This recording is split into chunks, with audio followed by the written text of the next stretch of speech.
ڕێبەبەرێ چاودێریە بازرگانیە هەولێری ڕێزدار هۆگر عەلی لەگەلمێ کاک هۆگر خێر هاتی سپاس بۆ ئامادەبوونەوە دەدیت ئەگەر بەست نمونە بە ماسی وەربگرین جیاوازیەکی زۆری وەکو باسی کرد لە نرخەکاندا دیارە زیاتر دابەزیون دابەزینی نرخەکان لە ناو بازاردا بەرهەمە سەرەکیەکان کەلوپەل و پێویستیەکان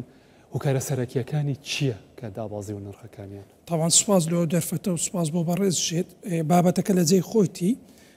خۆت دەزانیە کات و لە وڵاتانی بەرهەمێن کاتێک بەرهەم پێ ڕادەگاتن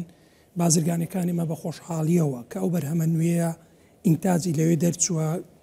دەهێنین لەو شاری هەولێر و هەرێمی کوردستان خۆت دەزانی لە بەرهەمە کۆنەکانی کە هەیتیان و بەخۆی تاریخیانەوە تۆزێک دەست سوک دەکەن لە بازارەکانی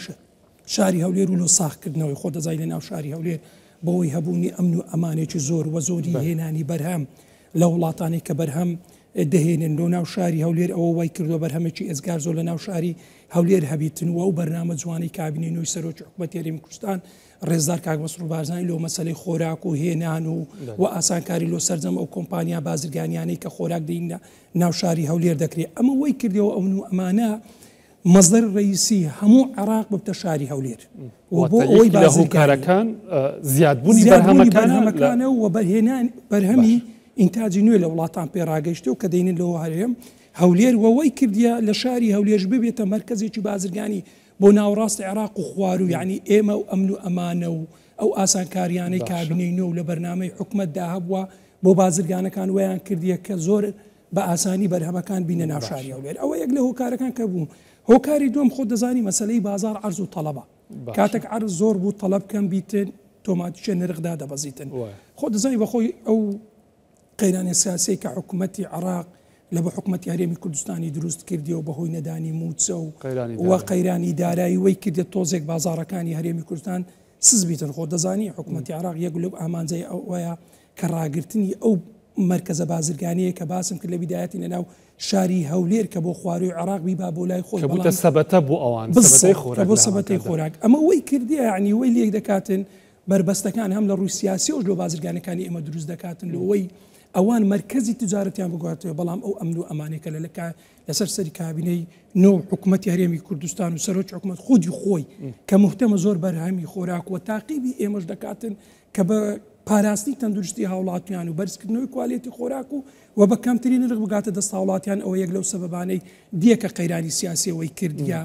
وەی کردیە بەڕاستی بازاری هەرێمی کوردستان تۆزێک دابەزی خاڵی سێم خۆ دەزانی ئێمە زۆر کۆمپانیامان هەیە لە ناو شاری هەولێر بە خۆشحاڵیەوە کە خۆراک دەینە ناوە ئەوەی کە کێبورکیەکی ساڵحانە لە بینیان ڕووداتن و بە کەمترین قانجاز لە بینی خۆیان بفرۆشیتن ئەمە یەک لە هۆکارەکانە یعنی ئێمە وەکو بەڕێوەبەری چاودێری بازرگانی تابعی ئەو بابەتەینە زۆر زار لەلایەن هاوڵاتیانەوە شکاتمان لێ دەکرێتن کە مەوادێک لە سعری خۆی زۆر کەمترە ئێمە لیژنەکان دەست بەجێ دەبینین کە دەبینی منافەسەی بازارە و بە نرخێکی کەم و بە هەدایەکی باشش دەیداتە دەست هاوڵاتیان خۆ دەزانی ئەمە ڕۆلی ئێمەش دەبی لە بەرچاو بگرێت وەکو بەڕێوەبەری چاودێری بازرگانی لێرەوە سوپاسی سەرجەم فەرمانبەرانی بەڕێوەبەری چاودێری بازرگان و تیمەکان و لیژنەکانی قایمقامیەت دەکەین کە شەو ڕۆژمان کردە یەکوە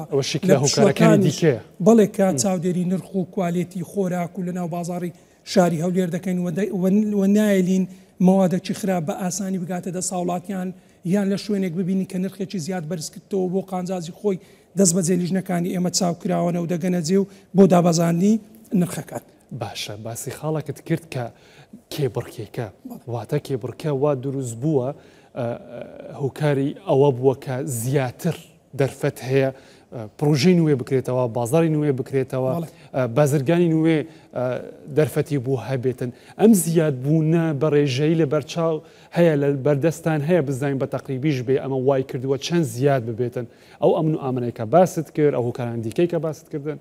دەزانی خۆی ئێستامە لە ناو شاری هەولێر وەکو کۆمپانیاژدە کۆمپانی خۆراکمانەیە کە ڕئیسینە و خۆراک دین لە ناو شاری هەولێر و هایپەر مارکێتانەی کە خۆت دەزانی ئێستا هەر بە ناوێک نامی بتەڕیکلام لەوەی 4-5 فەرعی هەیە ئەوەی کردی نزیکەی 180 هایپەر مارکێتمان لە ناو شاری هەولێرەیە بەردەوام لە زیاد بوونیشدا بەردەوام لە زیاد بوونە خۆت دەزانی هەولێر پایتەختە و بەهۆی ئەو هەموو جوانە و ئەومە ڕێگاوبانە و ئەو هەموو ئەمانە و ئەو هەموو شوێنە دیزاینەی هەتا کە بۆ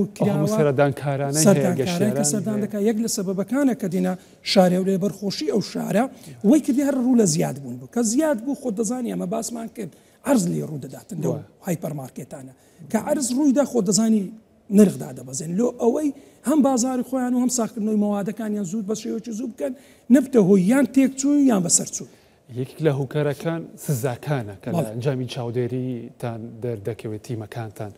سزاکان لە چه ئازدان ئێستا کاکە؟ دەزانانی ئێمە کە تیمەکان سەردان دەکەین سەردانی هەر شوێنێک دەکەین نرخەکان لە لای ئێمە دیارە و بڵاویشمان کردیتەوە ئەو نرخانە کە سەردانی شوێنێک دەکەین ئەگەر لەو نرخی ئێمە لۆماندانەیە زیاتر بفرۆشی خۆ دەزانین تووشی سزا دەبیت بە پێی ڕێنمایی ئێمە سزای دەدەین ویان بەڵێننامەی لێوەردەگرین یان شوێنەکەدا دێخین ئەگەر هاتوو زیاد لە پێش نرخی بەرز کردەوە عرب گوتن ڕوبح فاحشی وەرگرتووی لە هاوڵاتیانی خۆمان ئێمە دەسەڵاتمان هەیە بۆ ماوەی دەڕۆژ ئەو شوێنە دابێخین سزاکان ئێمە 1600 شوێنمان سزا کردی سەردان کردیە ئەوانەی کە ئێمە سزامان داوە لە ماوەی چەندە ئەوە لەو ماوەی ئەو ساڵێ ئەو ساڵە بەڵێ تاوەکو دەکەینە تاریخی هەژدەی دا باش ئەوەندە سەردانە کرایە نزیکەی 300 و لەو 1000 شوێنەی کە ئێمە سەردانمان کردیە ئەو شوێنانی کە سزاماندانە لەسەر نرخ 172 شوێنە کە نرخیان زیاد بەرز کردیتەوە ئیستیغلالی هاوڵاتیان کردیە. سزاکان چی بوو ئەوە؟ سزاکان سزای داراییماندا باشە لەبەرەوەی ئێمە بە مەرحەلە سزایان دەدەین یەکەم جار سزای داراییان دەدەین و بەڵێ نامەیان لێوەردەگرین بەڵام جاری دووەم کە دووبارە کاتەوە دایدێخین. سزا داراییەکان لە چەندەوە بوو چەندن کەمترین و زۆرترین؟ بەڵێ ئێمە بە پێی ڕێنمایی خۆ دەزانین سزا دەدەین ئەو ڕێنمایی کە بەڕێبەرای چاودێری بۆ ئازرگانی کاری پێ دەکات لە 50,000 دەست پێ دەکات تاوەکو 5 میلیۆن دینار و ئەو سزانش دابش کرا لە دەسەڵاتی وەزیر بەڕێوەبەری گشتی و بەڕێوەبەری چاودێری بازرگانی. باشە گەر گەیشتە داخستن یەکجاریمان هەیە؟ نەخێر بۆ ماوەی دەڕۆژە داخستی یەکجاری لەلایەن بەڕێزدادوەرە دەکرێت دەیکەینە کێس و پەڕاوی لێکۆڵینەوەی لێ دەکەینەوە دەیدەینە بەڕێزدادوەر بە پێی ڕێنمایی یاسا بە پێی یاسای ژمارەیەکی ساڵی 2010 لە توماری ئەم ساڵدا نەبووە؟ چکە لەو حالەتانە نەماندی تێکاک کە ڕوبحە فاحشە بیتندا یعنی بگاتە حدێک کە بە یەکجاری بێت. بەڵێ بالضبط ئەمەش خەڵکی ئەرێنی و باشە ینی تەجاوزەکان شەوەی کە دەکرێت تەنها نە لە ئاستاکردنەوە کە وجود بگاتە ئاستێکی مەترسیدار نەخێر لە ئاستی مەترسیدار نییەوە من بۆ باسم کرد سوپاسی لیژنەکانی هاوبەش دەکەم سوپاسی فەرمانبەران بەردەوام چاودێری دەکەین و سوپاسی هاوڵاتیانیش دەکەم کە لە هەر شوێنێک هاوکارن بوو زۆر هاوکارن خوشیان دەبێت چاودێر بن بالضبط یعنی بەڕاستی لۆمن ماوەی خۆشحاڵیە لە ماوەی ڕابردووە کە وەکو بەڕێبەری چاودێری بازرگانی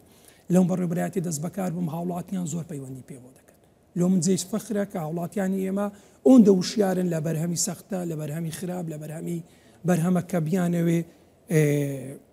سەختی بە ئۆرجینال بفرۆشن و پێشم خۆشە بەڕاستی لە ڕێی کوردستان 24 بابەتەکەیە دەمێ بگاتە هاوڵات لە ماوەی ڕابردوودا تەختێکی هەواڵە کوردستان 24 کرا لەسەر مەسەلەی سابوونە ویستم باسیەوە بکەم وڵات مەمنون چی دەکری بۆ دووبارە نەبێتن سابوونی دوبەی زۆر دەنگی داوە چووکە سعرەکەی زۆر فەرق بوو لەوەی کە کواڵێتیشی بەڵێ ئەجەلوێ داوا لە هاوڵاتیان دەکەین لە هەر بابەتێک ویستیان بکڕن بە تایبەتی ئەو شوێنانی کە جوانکاری لێ دەفرۆشی هەنێک لە شامپۆ بگرە لە مەوادی ئێستاندێک مەواد بەیا بووە کرێمات بۆ دەم و چاو داوای فەحسکەن کاکە خۆشەرمیتێنێت و پارەی پێ دەدەین داوا لە خاوەنی دوکانەکە بورێگە زیێدنی ئەو مەوادەت لەری بۆ ئەمە بەستە بەکاردێ داواکارم لە بەڕێز فەحسەکەم پێنیشاندێ ئەگەر زانی خۆی هەمومان بای ئەوەندە خیندەواریمانەیە کە فەحسەکە بۆ ئەو بابەتی ئەوجا بکڕن بەڵام ڕوونتر بکەین بە هاوڵاتیان کاکۆگر ببوورە قسەکەت لە بیر ناچێ قسە شەکر بێ کاکۆگر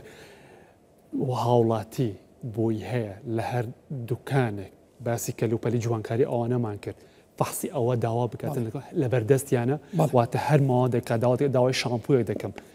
نووسراوی هەیە بۆ ئەم شامپۆیەکە لە کواڵەتی دەرچووە فەحسی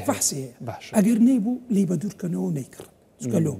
ئێمە هەموو مەوادەکان لە ناو شاری هەولێر ئەوانەی کە لە دەرەوە هاوردە دەکرێت بە ڕێکاری خۆی دادێتن ڕێکاری کومەرجی کوال کۆنتترۆل زۆری و مەنەفێستی تایبەت بەخۆی و هەموو مواصفاتەکانی تێدای کە لە فەحز دەرچووە ئەوجە داخلی شاری